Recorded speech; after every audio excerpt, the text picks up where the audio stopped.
નમસ્કાર વિદ્યાર્થી મિત્રો, શ્રી કર્મયોગ વિદ્યા સંકુલ હબુખડ આયોજિત ઓનલાઈન વર્ગોમાં ફરી વખત ધોરણ 11ના તમામ ભાઈઓ બહેનોને હૃદયપૂર્વક આવકારું છું.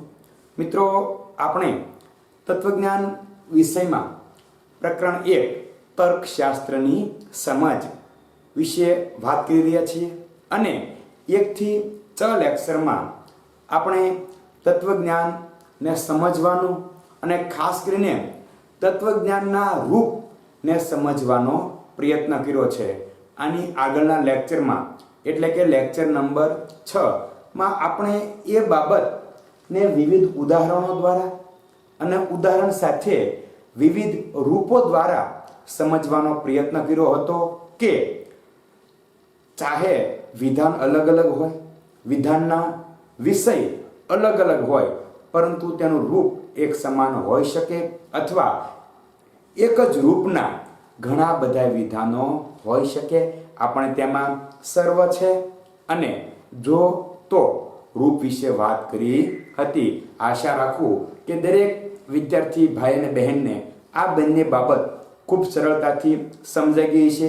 મિત્રો, આ બાબતમાં આપણે કશું જ કરવાનું નથી, માત્ર કેપિટલ અક્ષર ધારી લેવાનો છે અને જે રૂપ છે તેને ઓળખીને તેની માત્ર રજૂઆત કરતા શીખવાની છે. અને આજના લેક્ચરમાં આપણે બાકી રહેલ કાં તો અથવા રૂપને જોવાનું છે અને મનોયત્ન 1.2માં જે 5 પ્રશ્ન આપણને આપવામાં આવેલા છે આપણે એની પણ મિત્રો ચર્ચા કરવાની છે, એની પણ સમજણ મેળવવાની છે. પરંતુ સૌથી પહેલાં આપણે તો કે જે રૂપ આપણે જોવાનું બાકી છે એને જોઈ લઈએ. મિત્રો, ફરી વખત એક બાબત પર વધારે ભાર મૂકું છું કે સમજવાનો પ્રયત્ન કરજો. ન સમજાય તો 2 કે 3 વખત વિડીયો લેક્ચર જોવો, પાઠ્યપુસ્તક સાથે રાખીને સમજવાનો પ્રયત્ન કરવો.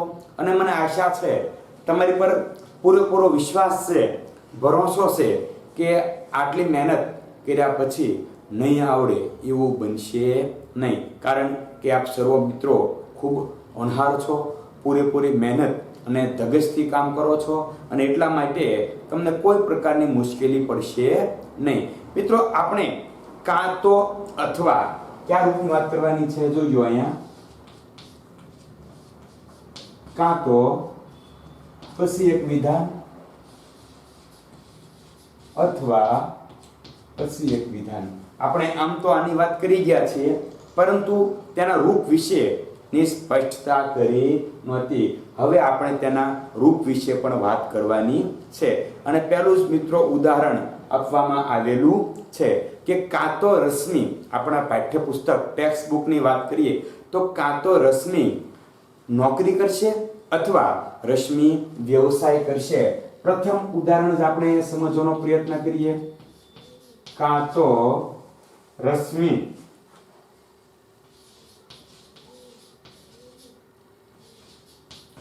નોકરી કરશે, તો એક વિધાન જે અહીંયા આવે છે એ વિધાન અહીંયા પૂર્ણ થાય છે. હવે આવે છે અથવા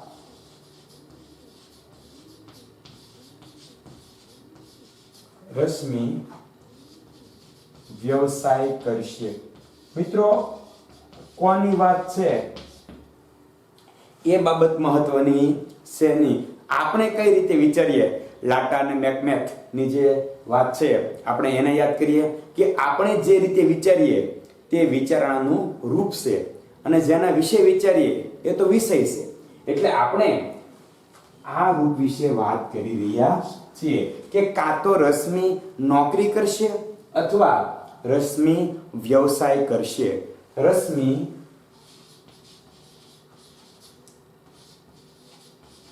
વ્યવસાય કરશે નહીં. બેમાંથી એક બાબતની પસંદગી કરવાની છે કે રશ્મિ નોકરી કરશે અથવા રશ્મિ વ્યવસાય કરશે. તો કે રશ્મિ વ્યવસાય કરશે નહીં તો શું કરશે? તો કે રશ્મિ નોકરી કરશે. જો મિત્રો, હવે આ જ દલીલને આપણે રૂપ દ્વારા સમજવાનો પ્રયત્ન કરવાનો છે. અહીંયા પણ હું એમ કહું છું કે આ જે વિધાન છે અને આ બે વિધાન આપણને આપવામાં આવેલા છે. આ બંને ઉપર આપેલા છે, એમાં માત્ર છે અને નહીં નો તફાવત રહેલો છે. આપણે અત્યાર પૂરતો અથવા રૂપને સમજવા માટે તેને માત્ર નજરઅંદાજ કરવાના છે. જો રશ્મિ નોકરી કરશે, આના માટે હું ધારી લઉં છું પી. રશ્મિ વ્યવસાય કરશે, આના માટે ધારું છું ક્યુ. રશ્મિ વ્યવસાય કરશે નહીં, એ તો આપણા ઉપર આવી ગયું છે, એટલે શું થશે તેના માટે ક્યુ. મિત્રો રૂપને રજૂઆત કરતા શીખજો. અને તેથી રશ્મિ નોકરી કરશે નહીં, આના માટે હું ધારું છું રશ્મિ નોકરી કરશે, એના માટે ધારું છું પી. હવે જો તમે મારે રજૂઆત કેમ થશે, તો કે કાં તો પી અથવા ક્યુ. સમજાય છે ને? કાં તો પી અથવા ક્યુ. ક્યુ નહીં, કારણ કે ક્યુ ની પસંદગી કરવામાં આવી નથી. ક્યુ નહીં, હું હિન્દીમાં નથી પૂછતો કે ક્યુ નહીં, હિન્દીમાં નહીં પણ ગુજરાતીમાં ક્યુ નહીં, અને તેથી પી.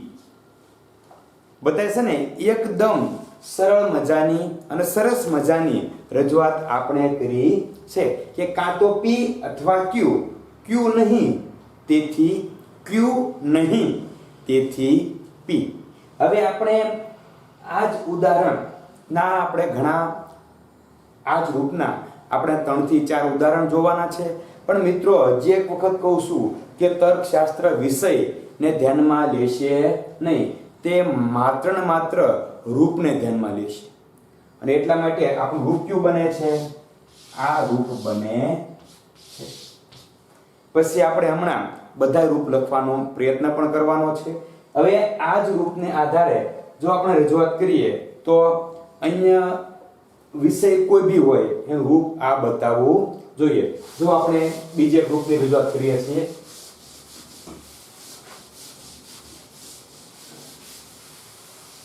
કે કાં તો વરસાદ આવશે અથવા દુષ્કાળ પડશે. મિત્રો કાં તો પછી વિધાન વરસાદ આવશે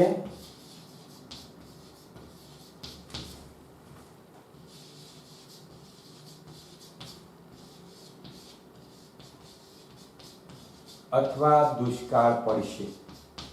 કે કાં તો વરસાદ આવશે અથવા દુષ્કાળ પડશે. દુષ્કાળ મૂકરો પાડવો આપણે ભાઈ ન પડાય ને, એટલે દુષ્કાળ પડશે નહીં અથવા દુષ્કાળ પડ્યો નહીં એમ પણ કહી શકાય.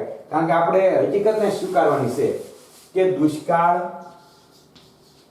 પડતો નથી, ન પડાય ભાઈ. દુષ્કાળ ક્યારેય પડાય નહીં. અને તેથી દુષ્કાળ ન પડે શું થયું છે? તો કે વરસાદ આવ્યો છે. હવે તમારી સમક્ષ વરસાદ અને દુષ્કાળ વિષયને લગતા વિધાનો મૂકવામાં આવેલા છે. આપણે આમાંથી રૂપ ગોતવાનું છે. આમ તો આપણે બતાવે છે કે કાં તો અથવા છે એ રૂપના વિધાન છે, પરંતુ તેને રજૂઆત કઈ રીતે થશે? તો કે હું એમ જ કહું છું કે વરસાદ આવશે એના માટે પી ધારું છું, દુષ્કાળ પડશે એના માટે ક્યુ ધારું છું. દુષ્કાળ પડતો નથી એટલે કે ક્યુ. વરસાદ આવ્યો છે એટલે પી.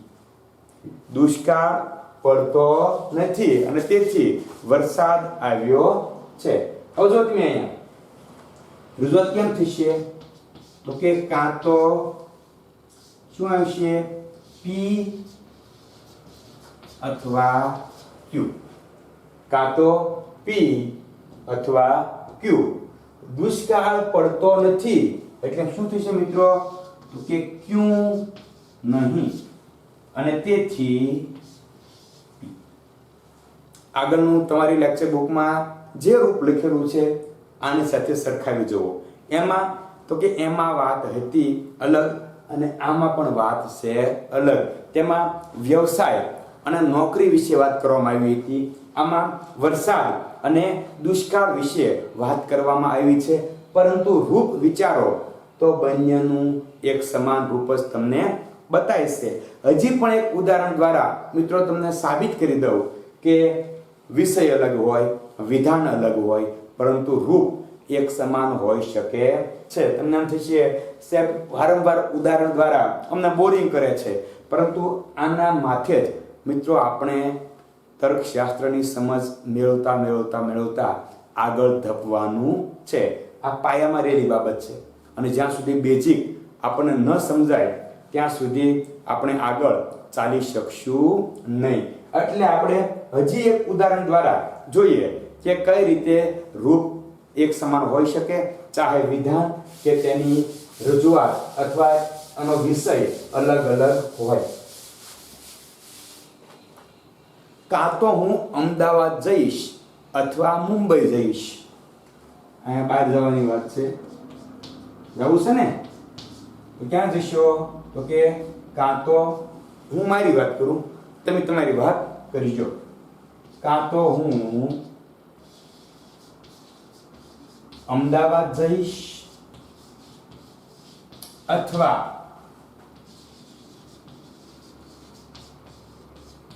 હું મુંબઈ જઈશ.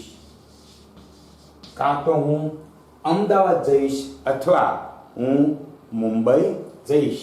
હવે હું મુંબઈ જઈશ નહીં. હું મુંબઈ જવાનું પસંદ કરતો નથી, તેથી હું અમદાવાદ જઈશ. ટ્રાય કરો તમારી બુકમાં રૂપ શોધવાની. કેમ થાય છે? આવક નથી આવતું અને આવી જ જાય. જો આપણે કે હું અમદાવાદ જઈશ, હું મુંબઈ જઈશ. હું અમદાવાદ જઈશ એના માટે હું P ધારું છું અને મુંબઈ જઈશ એના માટે Q ધારું છું. હું મુંબઈ જઈશ નહીં એટલે કે Q નહીં, તેથી P. હવે આને આપણે આગળના જે બે ઉદાહરણ લખ્યા છે એની સાથે સરખાવજો. સહેજ પણ ફેર પડે તો કહેજો, નહીતર ના કહેતા. જો કાં તો P અથવા Q. કાં તો P અથવા Q. Q નહીં, Q નહીં, તેથી P. આવ્યું સેમ ટુ સેમ. 3 ઉદાહરણો તમને બતાવ્યા. આને આગળના લેક્ચરમાં તો આપણે તો કે સર્વ વૈજ્ઞાનિકોની, સર્વ ખેડૂતો, સર્વ વિદ્યાર્થીઓની વાત કરી હતી, સર્વ કવિઓની પણ વાત કરી હતી. પછી આપણે વાત કરી હતી જોતો વાળી, યાદ હોય તો, જો પંખો ફરશે તો હવા આવશે, યાદ છે ને? એટલે કે બધામાં વિષય અલગ અલગ હતા, પરંતુ દરેકમાં રૂપ એક સમાન આપણને જોવા મળ્યું હતું. અહીંયા પણ જુઓ તમે કે આપણે પ્રથમ ઉદાહરણ જોયું તેમાં વ્યવસાય અને નોકરીની વાત હતી. રૂપ કયું હતું? તો ક્યાં હતું? હતું કે નહીં? બરોબર છે. પછી બીજું ઉદાહરણ આપણે કોનું જોયું? તો કે બીજું ઉદાહરણ છે આપણે તેમાં વાત કરી હતી તો કે વરસાદ અને દુષ્કાળ વિશે. વરસાદ અને દુષ્કાળ, પરંતુ તેમાં રૂપ કયું આવ્યું હતું? આવ્યું તો આ. ત્રીજી આપણે વાત કરી બહાર ગામ જવાની. અમદાવાદ જાઓ કે મુંબઈ જાઓ, રૂપ કયું હતું? આ.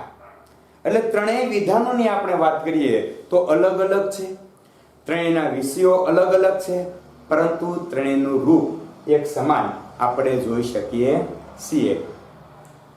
હવે 5 ઉદાહરણ છે, એમાં આપણે 4 સમજવાનો પ્રયત્ન કરીએ કે કાં તો વિવેકનો વિજય થશે અથવા વિવેકનો પરાજય થશે. જો વિવેકની વાત છે કે ભાઈ તો સ્વાભાવિક છે, તમે ધોરણ 10માં હો તો કાં તો પાસ થાવ અથવા, સમજી ગયા ને? હા, તો આપણે કોઈને નાપાસ કરવા નથી.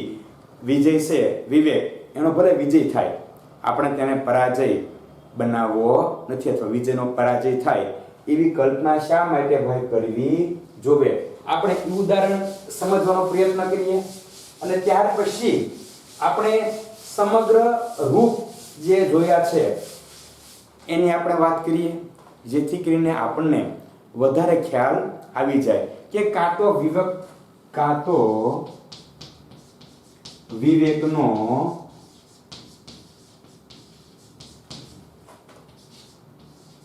વિજય થશે અથવા વિવેકનો પરાજય થશે. બરાબર છે? લખવાનું હોય કે વિવેકનો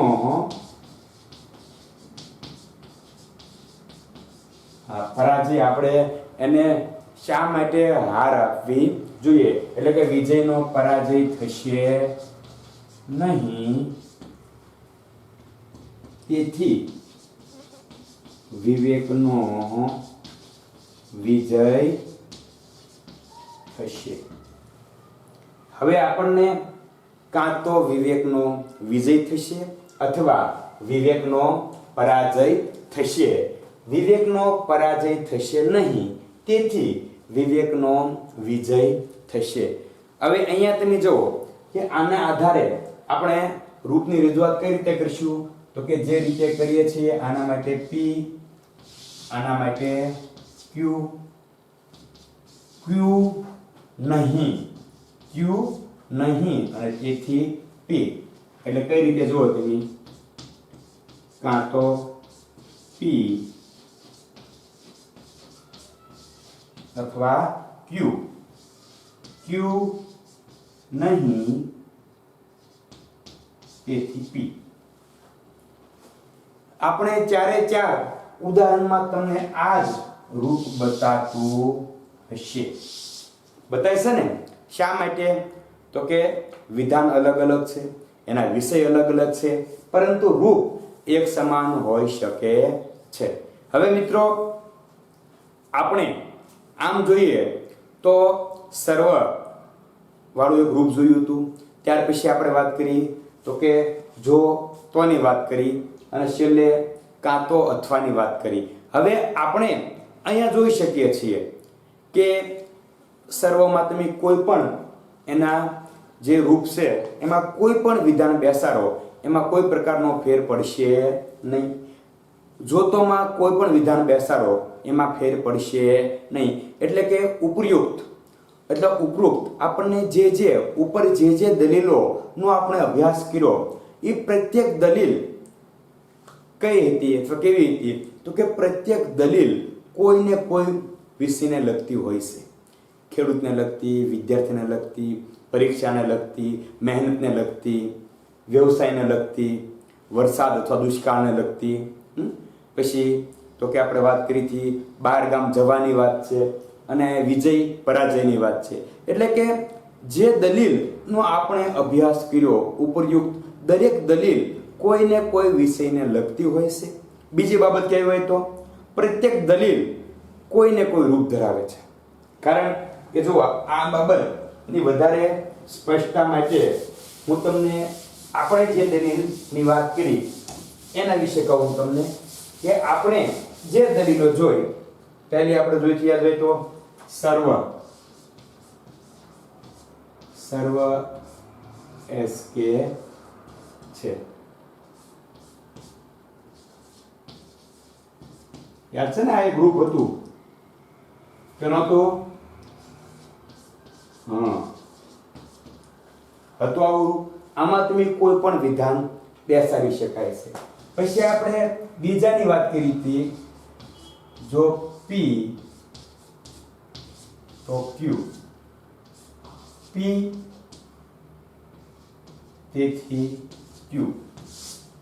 સાચું? અને ત્રીજું અહીંયા જો તમે કાં તો P અથવા Q નહીં તેથી P. ત્રણે ત્રણ રૂપ તમારી સમક્ષ બતાય છે.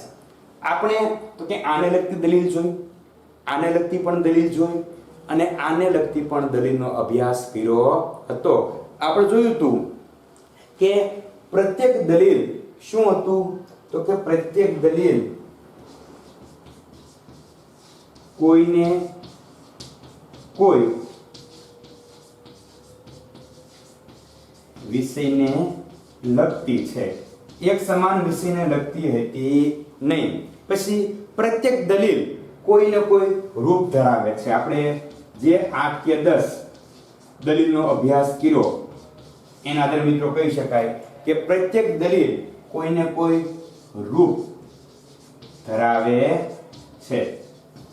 જો આપણે જે અભ્યાસ કર્યો એની જ વાત કરીએ કે આપણે પ્રત્યેક દલીલનો અભ્યાસ કર્યો હતો એ કેવી રીતે, તો કે જુદા જુદા રૂપની સાથે સાથે જુદા જુદા રૂપ તો હતા જ તે, પણ વિષય પણ જુદા જુદા હતા. પ્રત્યેક દલીલમાં એક સમાન રૂપ હતું નહીં, પરંતુ ઘણી બધી દલીલમાં એક સમાન રૂપ આપણને જોવા મળ્યું હતું. એટલે કે કોઈને કોઈ દલીલ એક રૂપ ધરાવે છે, કોઈને કોઈ દલીલ કોઈ પણ વિષયને લગતી હોય છે. પછી આપણને ખ્યાલ છે તર્કશાસ્ત્રી દલીલના પ્રામાણ્યનો નિર્ણય લેતી વખતે કઈ બાબત પર આધાર રાખે છે અથવા કઈ બાબતને ધ્યાનમાં લે છે, તો કે તર્કશાસ્ત્રી શું કરે છે, તો કે દલીલના રૂપને ધ્યાનમાં લેશે. એટલે કે આ વસ્તુ ખોટી પડે. હા, આમ તો કોઈને કોઈ વિષયને લગતી છે, વાત સાચી છે, પરંતુ તર્કશાસ્ત્રી માત્ર દલીલના રૂપને ધ્યાનમાં લે છે અને તર્કશાસ્ત્ર દલીલના વિષયને નહીં પણ દલીલના રૂપને જ ધ્યાનમાં લેતું હોવાથી તેને રૂપલક્ષી શાસ્ત્ર કહેવામાં આવે છે. કેવું શાસ્ત્ર? રૂપલક્ષી. મિત્રો ખાસ યાદ રાખજો કે તર્કશાસ્ત્રને શા માટે રૂપલક્ષી શાસ્ત્ર કહેવામાં આવે છે, તો કે તર્કશાસ્ત્રનું જે દ્રષ્ટિબિંદુ રૂપલક્ષી છે. એટલે કે તર્કશાસ્ત્ર માત્ર ને માત્ર રૂપને ધ્યાનમાં લેતું હોવાથી તેને રૂપલક્ષી શાસ્ત્ર કહેવામાં આવે છે. આ પોઈન્ટ મિત્રો એટલા માટે લખ્યા છે કે અતિ ઇમ્પોર્ટન્ટ છે. આપણે જે દલીલનો અભ્યાસ કર્યો તે આપણને બતાય છે, એમાં જે પોઈન્ટ આવે તે પણ આપણને અહીંયા બતાય છે. એટલે કે દરેક પોઈન્ટ આપણને બતાય છે અને એમાં આપણે અલગ અલગ વિષયની વાત છે, અલગ અલગ રૂપની વાત છે. પરંતુ તર્કશાસ્ત્રમાં જે તર્કશાસ્ત્રી છે તે દલીલના રૂપને ધ્યાનમાં લે છે, કારણ કે તર્કશાસ્ત્ર વિષયને નહીં પણ રૂપને ધ્યાનમાં લેતું હોવાથી તર્કશાસ્ત્ર રૂપલક્ષી શાસ્ત્ર છે. અને હવે મિત્રો આપણને મનોયત્ન 1.2 માં 5 પ્રશ્નો આપવામાં આવેલા છે. આપણે એનો પણ અભ્યાસ કરીએ જેથી કરીને કોઈ વ્યક્તિને મુશ્કેલી પડે નહીં. અને મિત્રો જે ટેસ્ટ રહે છે તે માત્ર મનોયત્નમાંથી નહીં રહે પરંતુ લેક્ચરને આધારે રહેશે. એટલે આમાં રૂપની રજૂઆત કરવાની કીધી નથી પરંતુ ટેસ્ટમાં પૂછાશે. અને એટલા માટે આપ સર્વ મિત્રો લેક્ચર જોઈને એના આધારે ટેસ્ટની તૈયારી કરજો. તો મિત્રો હવે આપણે જોઈએ મનોયત્ન 1.2. આપણે મનોયત્ન 1.2 માં મિત્રો પહેલો જ પ્રશ્ન આપણને આપવામાં આવેલો છે કે તાર્કિક વિચારણા શાની બનેલી છે. આપણે અવારનવાર વાત કરીએ છીએ કે તર્કશાસ્ત્રમાં તાર્કિક વિચારણાનો અભ્યાસ કરવામાં આવે છે, પરંતુ તર્કશાસ્ત્રમાં તેને તાર્કિક વિચારણા નહીં પરંતુ તેને અનુમાન એવા શબ્દથી પ્રયોજવામાં આવે છે. એટલે કે અનુમાન કે દલીલ. કારણ કે અનુમાનની જે શાબ્દિક રજૂઆત છે તેને વિદ્યાર્થી મિત્રો દલીલથી ઓળખવામાં આવે છે. એટલે મિત્રો પહેલો જ પ્રશ્ન આપણો કે તાર્કિક વિચારણા શેની બનેલી છે, તો કે તાર્કિક વિચારણા અનુમાન કે દલીલની બનેલી હોય છે. આપણે જાણીએ છીએ કે તર્કશાસ્ત્રમાં તાર્કિક વિચારણાને મુખ્ય માનવામાં આવે છે, પરંતુ તેને અનુમાન કે દલીલ શબ્દથી ઓળખવામાં આવે છે. એટલે કે તાર્કિક વિચારણા અનુમાન કે દલીલની બનેલી હોય છે. બીજો મિત્રો બહુ સરસ મજાનો પ્રશ્ન જ્યારે આપણે રૂપ અને દ્રવ્યની વાત કરી હતી એમાં આવ્યો હતો કે દ્રવ્યની દ્રષ્ટિએ અલગ અલગ વસ્તુઓમાં સમાનપણે શું રહેલું છે. આપણે વાત કરી હતી ને કે દ્રવ્યની દ્રષ્ટિએ આપણે તેમાં વાત કરી હતી લોખંડ, લાકડું અને રબર.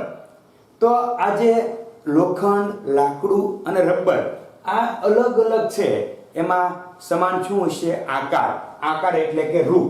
એટલે કે દ્રવ્યની દ્રષ્ટિએ અલગ અલગ વસ્તુઓમાં સમાનપણે શું રહેલું છે?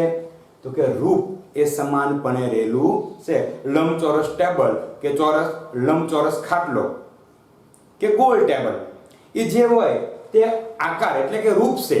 હવે તે અલગ અલગ વસ્તુઓમાંથી બન્યું હોય તે સ્વાભાવિક છે.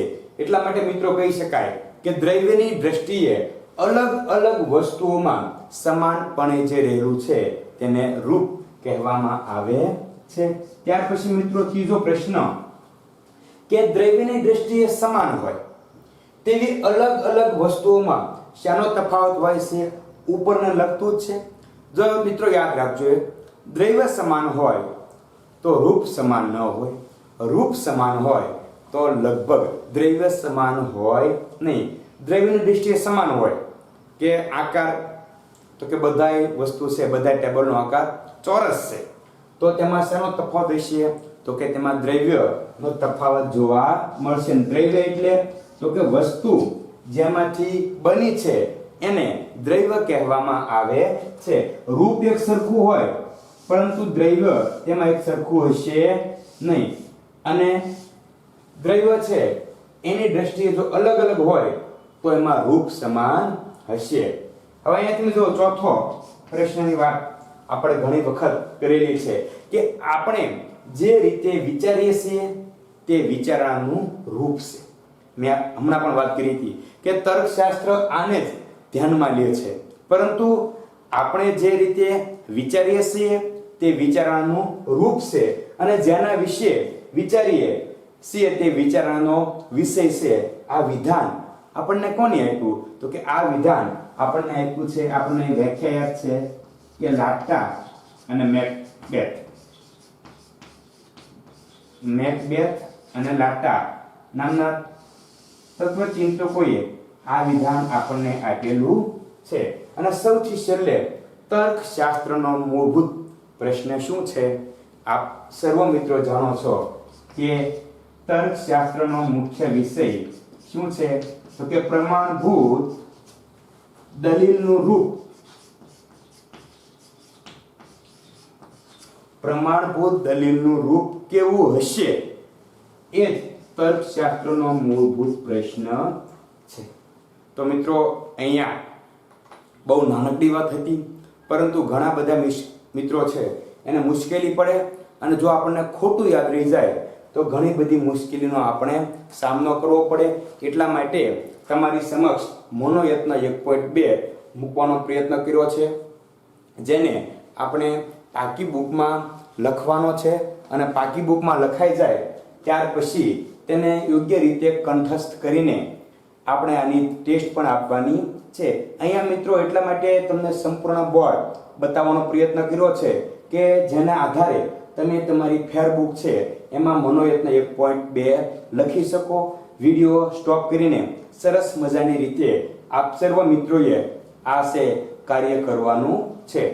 તો મિત્રો આજના લેક્ચરમાં આપણે એક બાબતની સ્પષ્ટતા હવે કરી લીધી કે રૂપ સમાન હોય છે. અલગ અલગ ઉદાહરણો પણ જોયા કે વિધાન અને વિષયની દ્રષ્ટિએ અલગ અલગ જે વિધાનો છે અથવા ભલે અલગ હોય પરંતુ તેમાં રૂપ એક સમાન હોઈ શકે અને એક સરખા રૂપના ઘણા બધા વિધાનો હોઈ શકે છે. સાથે સાથે આપણે મનોયત્ન 1.2 ને સમજવાનો પૂરેપૂરો પ્રયત્ન કર્યો. આશા રાખું કે દરેક વિદ્યાર્થીને આ બાબત સરળતાથી સમજાઈ ગઈ છે. મિત્રો ઓનલાઈન વર્ગોમાં થોડી ઘણી કદાચ તકલીફ અથવા ક્ષતિ રહેતી હોય તો તેને સોલ્વ કરીને આગળ અભ્યાસના પ્રયત્ન કરીએ, કારણ કે અત્યારે એક જ મીડિયા આપણી વચ્ચે ઉપલબ્ધ છે, જેના કારણે તમારો અને અમારો સંપર્ક બનવો શક્ય બન્યો છે. એટલે કે ઓનલાઈન લેક્ચરના માધ્યમથી જ આપણે અત્યારે અભ્યાસ કરી રહ્યા છીએ અને ખૂબ મહત્વની બાબતોનો અભ્યાસ કરી રહ્યા છીએ. એટલે આ બાબતને નજરઅંદાજ ન કરી તેને ગંભીરતાથી લઈને પૂરેપૂરો અભ્યાસ કરો એવી આશા સાથે આજના 7મા લેક્ચરને અહીં પૂર્ણ કરું છું. અસ્તુ.